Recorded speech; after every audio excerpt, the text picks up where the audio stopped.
Esse é o Democracia na Teia e hoje a gente está recebendo Leandro Carnal, meu amigo de longa data, antes da gente virar mosqueteiros, certo? E assim, Leandro, a gente está conversando aqui há algum tempo sobre essa relação entre democracia, política, espaço público, né? Mídias sociais.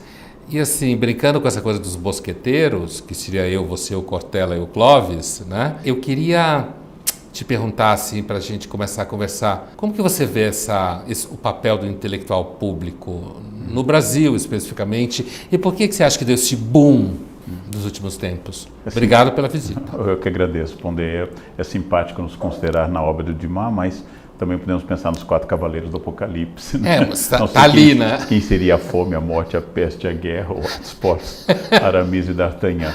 Mas o intelectual público... O Aramis é o Cortella, com certeza. O Cortella, é verdade. E o Clóvis é o mais novo, seria D'Artagnan, tecnicamente o mais novo. O intelectual público, acho que todo mundo sabe, é uma criação francesa em função do affaire entre o Zola e o affaire Dreyfus, que acabou comovendo a França, e o artigo J'accuse, no fim do século XIX, que mostra um posicionamento público de alguém de peso. O século XX francês está cheio de outros exemplos, acho que o maior é Jean-Paul Sartre, que cada artigo dele, em função da guerra na Argélia, comovia, fazia as pessoas discutirem. No Brasil, eu acho que é fruto da redemocratização pós-1985, das redes sociais e de uma atomização da vontade de saber, da atomização ou da capilarização da vontade de conhecimento. Como todo mundo se alçou em autoridade com a internet, a opinião de todos passou a ser coletiva, pública e acessível, então também isso alçou pessoas que, como você e como eu, davam aula há décadas antes do surgimento da internet. Então eu acho que isso é uma exposição pública de uma função muito antiga, que tem seus benefícios e naturalmente tem seus custos, como você sabe também, que é aquilo que a gente dizia em sala de aula há muito tempo e só causava impacto na prova. Agora você diz, no seu caso, na Folha de São Paulo, no meu, no Estadão, ou em vídeos, ou na TV Cultura, ou em outros espaços, e nós ocupamos muitos espaços. E aí quem concorda conosco nos acha muito inteligentes, muito agudos, e fazem essa projeção narcísica. O Pondé é inteligente porque diz exatamente o que eu penso. Exatamente. E quem não concorda comigo ou com você diz que são estúpidos, idiotas, porque eu não concordo com o que você pensa. E assim, como é que é? O que você acha da inserção do intelectual na mídia e no sucesso, né? Como é que você viveu isso em relação à academia? A gente sabe que a academia é um âmbito de pessoas assim super doces, exatamente, interessadas no saber. Acho que todo ambiente de trabalho é um ambiente complexo. Eu acredito que em qualquer situação, de um escritório a uma universidade, o fato de alguém ganhar fama provoca rebuliço. Mas de novo se repete a questão. Quem gostava de mim na universidade continua gostando, quem não gostava continua... Tem mais razão para gostar e mais razão para odiar. Mais razão, exatamente. E, naturalmente, a fama sempre mexe também com o narciso das pessoas. Ela mexe com a convicção das pessoas sobre si. Eu acho que a vaidade é um fenômeno universal, eu sempre repito, com toda sinceridade, eu nunca conheci alguém humilde. Então, seria muito interessante, tenho 56 anos, não sei quantos durarei mais, talvez eu venha conhecer alguém humilde, mas não tive essa oportunidade ainda. Agora, há pessoas que controlam mais a vaidade que controlam menos. As mais vaidosas. As mais vaidosas controlam melhor a vaidade. Exatamente, porque a vaidade é um excelente antídoto para a vaidade. Então, eu não faço tal coisa porque eu acho que pode arranhar a minha imagem. Então, a vaidade faz com que você controle a vaidade. Assim, eu lembro que uma vez eu não lembro qual foi a fonte, ou se a gente estava junto, ou você escreveu uma coisa sobre a minha pesquisa de doutorado do jansenismo, né? E Você não tem algo de jansenista também, apesar de ter sido educado em escola jesuíta, como eu também fui, mas assim, esse teu comentário sobre vaidade é um tema que você está sempre perseguindo. Há algo de jansenista em você, de duvidar da natureza humana? Sim, eu acho que é um traço, inclusive, que me aproxima da sua posição, que é mais conservadora em geral que a minha. Coisa difícil para as pessoas entenderem que eu gosto de você, sou seu amigo e não concordo com tudo que você diz. Porque no nosso mundo, não concordar é eliminar. Hoje em dia está assim mesmo. É curioso, né? Então eu digo publicamente, né? Leio, e o seu texto sobre o homem insuficiente, ele ilustra nessa heresia do catolicismo uma descrença que eu tenho na perfectibilidade humana, que me aproxima do Burke, que me aproxima dos grandes clássicos conservadores. Mas eu não acho que como eu sou ateu como você, eu não acho que a gente precise dar graça para essa perfectibilidade. Então essa perfectibilidade, esse neologismo que se remete depois para Aristóteles, que nunca usou essa palavra, ela pode nascer da ação humana, porque eu sou historiador e não filósofo, ainda que tenha formação filosófica com os jesuítas, mas sou historiador. Então, seres humanos agem e as coisas podem melhorar ou piorar. Então não chega ao radicalismo do príncipe de Salinas no Leopardo, que diz que as coisas vão melhorar um pouco e depois vão piorar. Muito. Quando anunciam ele que ele poderia ser senador pela Nova Itália. Eu acho, por exemplo, que a situação da mulher e o combate ao racismo hoje está melhor do que há 100 anos. Sim, sem acho dúvida. Que sim. E isso não foi fruto de uma graça infusiva extraordinária, isso não foi fruto de um acidente celeste, isso foi fruto de ação concreta de pessoas que lutaram para isso, consagraram na lei ou nos costumes, na prática ou nos desejos, que uma mulher, por exemplo, hoje possa se divorciar, casar de novo e não seja um peso como era antes da aprovação, por exemplo, do desquite no fim da década de 70 ou do divórcio depois. Eu lembro, no final dos anos 70, quando alguém falava assim, fulana é desquitada. Isso tinha um significado entre os adultos lá, de que agora ela estava disponível para sexo. As outras mulheres se afastavam dela, né? Porque achavam que os maridos iam começar a querer sair com elas. Quando eu fui criança em uma cidade pequena do interior gaúcho, conservadora, e de uma família conservadora, e tínhamos apenas uma menina na sala, fruto de pais separados, e quando ela não aprendia polinômio, a explicação dada em público era essa: é óbvio, os pais são separados. A separação dos pais impede o aprendizado do polinômio, em nome de Newton, de cadeia fenol orgânica, porque os pais são separados. Deviam imaginar que existe algum tipo de conturbação, exatamente, de família instável. Então, todo mundo tinha dificuldades com certos conteúdos, mas ela, quando não aprendia, era dito claramente, né? É óbvio. E não havia possibilidade de você ter sociabilidade com alguém que fosse filho de uma... Era melhor sair na casa de pais que se odiassem, mas estivessem formalmente casados e mantivessem o leito a contragosto. Né? Você uma vez falou que uma das melhores formas de conter o desejo sexual é casando. Exatamente. Você acha que a humanidade devia suspender o casamento? Matematicamente, nós sabemos desde o relatório Kinsey e Master Johnson que o casado tem mais sexo do que o solteiro, apesar da propaganda dizer o contrário. Mas é uma lógica da natureza até o momento, ainda que eu acredite pouco numa natureza humana, mas é uma lógica que a repetição tende a diminuir o entusiasmo. Sim. Então, a primeira vez em Paris não é igual à 10ª vez em Paris. Né? Você começa a ver o trânsito, que a comida não é tão boa. As 90 primeiras relações sexuais com sua esposa não são iguais à que passa do número 1000 ou 1500. Isso é da natureza de tudo. Um carro novo só é novo por um pequeno período de tempo. Voltando a essa coisa do mundo melhora, o mundo não melhora, que eu acho que é uma afirmação, na verdade, nenhum de nós aqui acha que pode-se falar que o mundo melhora, o mundo piora. Quer dizer, você tem regiões, como você citou, racismo e a questão da emancipação feminina como exemplos de que você hoje tem uma condição melhor nessas áreas do que há 100 anos atrás, né? Mas o que eu queria te perguntar é o seguinte, como que você pensa questões como essa numa chave dialética, por exemplo? Hoje, não há dúvida que existe emancipação. Não só de mulheres, como uma série de coisas. Assim como existe maior longevidade. Mas, ao mesmo tempo, à medida que as condições de vida melhoram, nas regiões onde elas melhoram, a taxa de natalidade cai. E as pessoas, há uma tendência no mundo hoje, as pessoas viverem mais e serem cada vez mais sozinhas.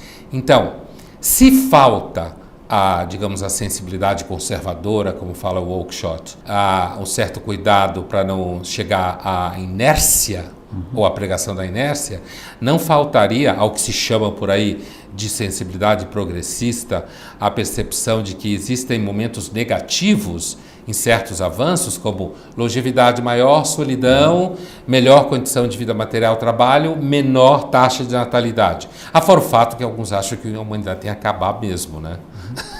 Como Machado de Assis, o Brás Cubas. Eu acho que você fez várias perguntas, eu não respondi do bloco anterior, se as pessoas devem ou não casar. Agora você pergunta se elas devem ou não viver muito, se elas são ou não sozinhas.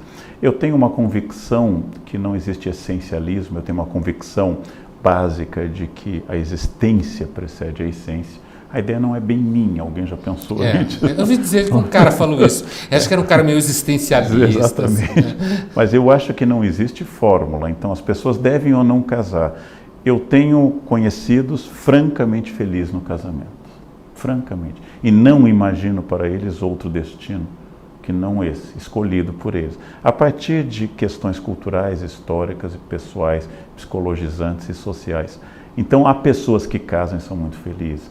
Conheço pessoas que não casam e também são perfeitamente felizes. Então, se você fala de solidão, solidão não é um mal em si. Eu acabei de escrever sobre isso no Dilema do Porco-Espinho. Ficar sozinho não significa ficar triste ou depressivo. Na verdade, a presença de pessoas é também uma indutora de depressão, uma indutora de fenômenos. Então, não existe um modelo. É por isso que eu insisto que para haver um modelo, bem ao modo de Dostoiévski, deveria haver uma mente pensante anterior.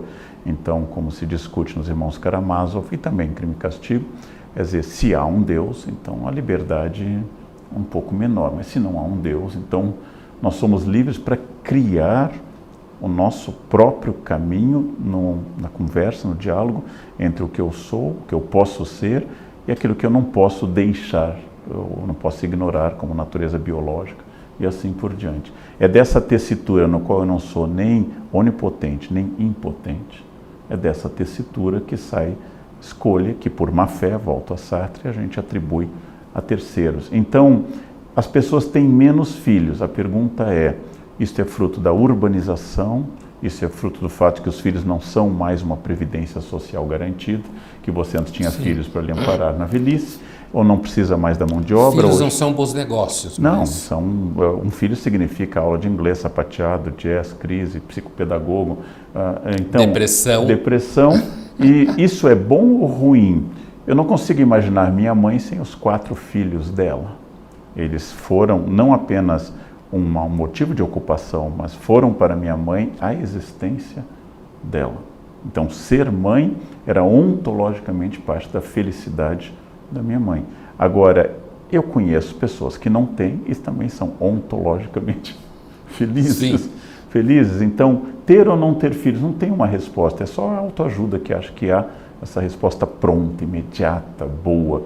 Não existe uma resposta, não tem um modelo, não existe essencialismo. E este é o grande drama, é o caráter aleatório, randômico das coisas e da nossa vontade, que oscilando, como eu disse, entre impotência e onipotência, fica criando sonhos de que eu posso tudo, discurso em geral de autoajuda, ou de que eu não posso nada, que seria um jansenismo agostiniano radical, em que eu tenho que depender de uma providência totalmente acima de mim. Então, vamos pensar em termos estatísticos e ontológicos ao mesmo tempo, pensando no que você está falando. Porque, assim, é claro que a história é feita de interação. Nem eu nem você estamos esperando a graça. E eu tampouco o Messias. Certo? Agora, quando a gente fala, por exemplo, hoje de toda uma gama de literatura descrevendo a condição psicológica dos jovens, certo? Pensando aqui estatisticamente, o que eu quero dizer é o seguinte, é evidente que existem avanços e não se trata de negá-los. O que eu dizia era assim, também existem pessoas que ficam felizes casadas e pessoas que não ficam felizes casadas. Mas há, pelo menos, uma preocupação do ponto de vista da saúde pública, da psiquiatria pública, de que parece acontecer um certo aumento de medicação entre jovens, uma certa depressão entre jovens, devido ao fato que eles são solitários, classe média para cima, não tem irmãos, os pais são já pessoas que vêm de certo processo de medicação, então isso que eu estou chamando de estatística, quer dizer, existe uma certa estatística que nos chama a atenção para o fato de que criamos, decidimos e tomamos decisões, mas isso implica um volume, digamos assim, do ponto de vista epidemiológico, quase, de um aumento dos dados de melancolia e depressão. E o ontológico é quando você falou do Dostoiévski, né? Quer dizer, o Dostoiévski, a grande preocupação dele quando ele diz se não existe Deus, tudo é permitido, se a alma é mortal, tudo é permitido, é que qualquer pessoa que pense numa chave relativista, efêmera, lidando com a contingência, com a ausência de Deus, de alguma forma, se pensar em termos ontológicos, sabe que há um certo risco de niilismo. A minha pergunta para você é a seguinte: o que você acha dessas estatísticas um pouco deprimentes, suicídios entre jovens e tal? E a outra é, uma pessoa como nós, que não acreditamos no absoluto, não acreditamos numa solução definitiva, a gente não tem sempre que ter o niilismo com um certo conselheiro?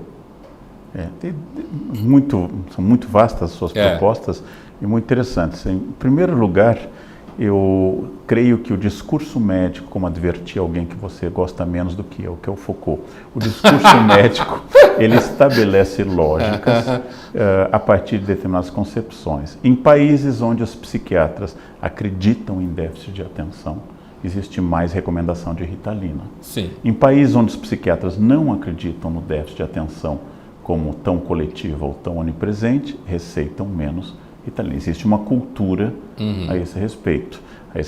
Hoje há um debate sobre o uso de psicotrópicos, mas psicotrópicos no grau psicodélico, há um debate, estava hoje nos jornais, entre o uso de coisas como a ayahuasca e outros que tem valor psiquiátrico. E hoje um eminente psiquiatra defende contra o ataque de outros eminentes especialistas. Uma delas foi a minha mulher. Exatamente. Que atacou essa tese. Ou seja, sua mulher não gosta do Santo Daime como recurso freudiano. Mais ou menos isso. Mais ou menos isso. Então, esse caso, eu estou trazendo à tona que o discurso médico é importante e outra questão é sociológica. Então, quando se fala, por exemplo, da atual epidemia de suicídios entre jovens em São Paulo, grave, muito grave, sim, e que não se divulga muito por motivos exatamente para não esse tabu efeito do jornalismo, o que é correto, contagia, parece correto.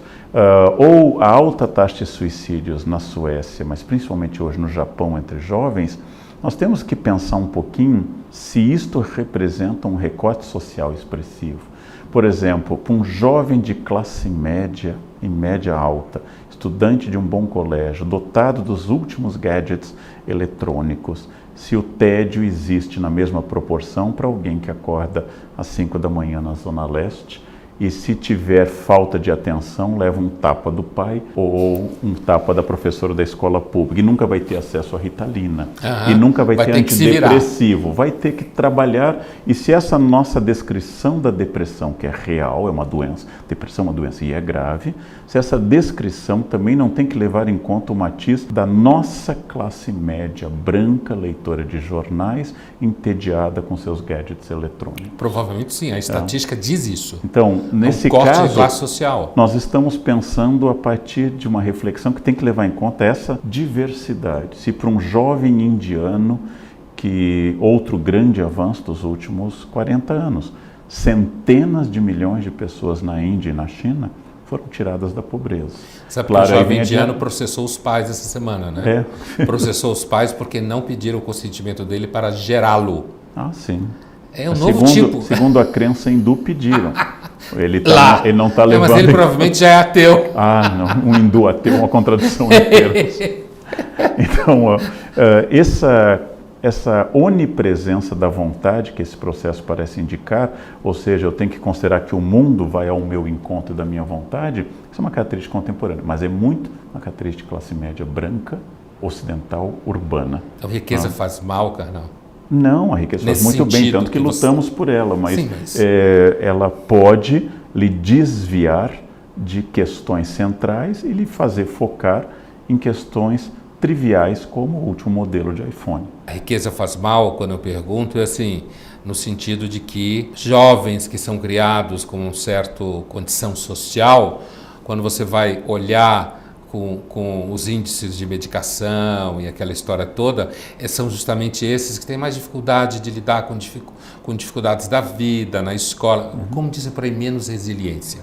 Mas eu queria a segunda parte, porque eu acho que é uma coisa que você tem muito a dizer, assim, o niilismo não deve ser um conselheiro diante de uma fé excessiva na capacidade humana. Sabe por que eu te pergunto isso? Porque é muito comum, imagina uma situação X, você está numa sala de aula discutindo, sei lá, relativismo moral, tá? Um tema assim básico de filosofia, moral e tal. Relativismo moral.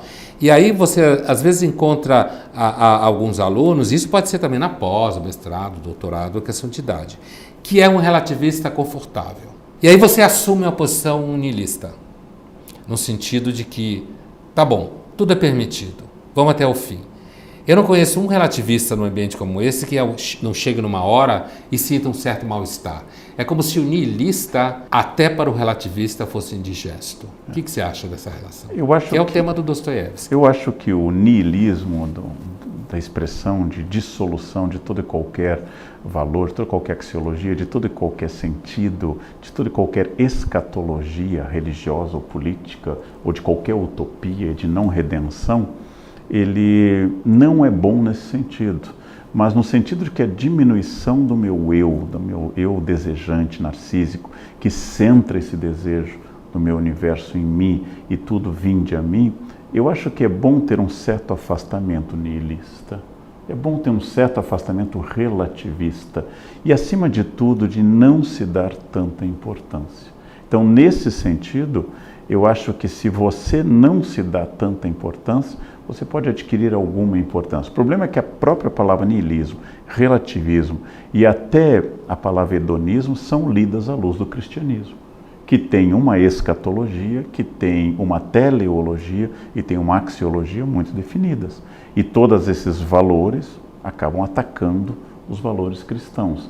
Então é preciso um pouco mais de relativismo, porque atrás da crença absoluta ou dogmática em você ou nos seus valores estão os genocídios, estão as violências, estão todas as questões dos crentes, que podem ser um Stalin ateu, um Fidel Castro ateu, um Mao Tse-tung ateu, ou pode ser a Inquisição, ou pode ser o nazismo.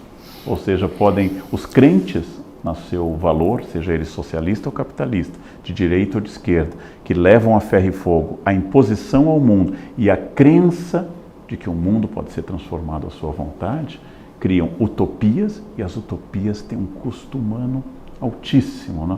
Porque quem não se adapta a elas vai ser eliminado. A sua fala me lembra aquele romeno, Cioran, né? Quando ele fala no Breviário da Decomposição, bem o que você está dizendo, quando ele diz assim, um certo hamletismo de alma, no sentido de uma certa dúvida, protege você e torna você uma pessoa muito mais razoável. E quando ele diz que muitos dos males do mundo são gerados pela tensão de uma vontade muito segura. Eu acho que a segurança é fruto, em geral, da ignorância, mas ela é gêmea chifópaga. Ela é gêmea chifópaga do autoritarismo. Então, por exemplo, eu gosto tanto do Hamlet que, se eu pudesse, aplicaria Hamlet ao Hamlet. Se o Hamlet entendesse o monólogo que ele faz, ele não teria chegado ao quinto ato. Não precisava mais de 4.000 versos. Ele teria entendido. É a peça que tem mais palavras do Shakespeare. Mais palavras, exatamente. Né? Você escreveu um livro sobre Shakespeare. Acabei de escrever um livro sobre o que eu aprendi com Hamlet. Isso é muito importante. Assim como eu gosto tanto de Freud, que eu aplico Freud a Freud. Então, quando eu leio Freud sobre as mulheres, eu acho que a percepção dele do feminino é ruim, por causa de uma série de fatores.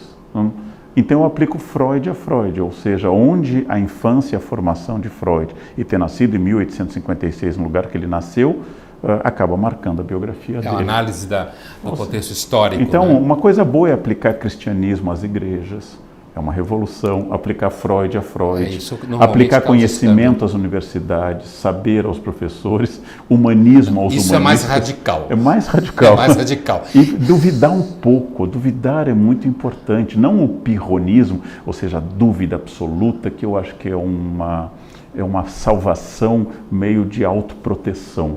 Mas a dúvida sistemática, pelo menos a cartesiana, eu tenho direito a pensar que tudo que me ensinaram não é válido, mas eu não tenho direito, que seria o oposto de hoje, a supor que eu sou o início do conhecimento, a partir de mim se define a filosofia, o saber, e depois de mim o dilúvio. Sim. Eu acho que esse après-moi déluge é um grande problema lá hoje. Eu não sei muito, outros souberam muito mais antes de mim, mas eu preciso reviver biograficamente a trajetória do conhecimento e sabendo o que você já disse de forma pública a partir da sua experiência de aluno da USP. Alguém já pensou isso antes de você e melhor. Mas isso não significa que eu tenha pensado. Então eu tenho uma necessidade existencial de passar por essa aprovação, pela dúvida, e a juventude deve ser cética. É um bom momento para ser cético, porque a idade vai te tornando ou acomodado ou dogmático, ou indiferente. Então, pelo menos na juventude... Apesar de que eu acho que a juventude hoje é menos cética do que outras já foram. Eu também acho. Puritana. Eu queria voltar ao começo, mas uma outra chave. É assim, eu, você e alguns colegas temos tido a experiência de ir ao mundo corporativo, certo? Intelectuais públicos no mundo corporativo. Você acha que um intelectual público no mundo corporativo tem um papel diferente de alguém que vai ao mundo corporativo motivar as pessoas? Eu acho que sim, e acho fundamental que o conhecimento seja acessível a todos, desde palestras públicas e gratuitas, ou na universidade, ou no mundo corporativo. Mas eu vou lhe dar um exemplo do que eu vivi. Eu falava muito de relações entre pessoas e um especialista em RH veio me dizer, ele era o clássico motivador, que eu tinha um equívoco. Eu não entendia que o papel específico do RH naquela empresa era harmonizar os desejos e as necessidades entre contratados e contratantes. Então ele queria dar ao RH uma posição de imunidade ou de neutralidade ou de bonapartismo diante da realidade da empresa. E eu fiz uma pergunta lógica de historiador, pergunta cui bono, a quem interessa? Eu perguntei, e quem lhe contratou? Você, o neutro? Ele disse, o contratante. E quem pode demiti-lo? O contratante. Então, qual é o seu papel? Eu quis introduzir... foi diante da Assembleia? Não, foi à parte. Tá. É porque a pergunta dele foi à parte. Então a pergunta é a seguinte, não é bom que você pense as contradições para atuar melhor profissionalmente?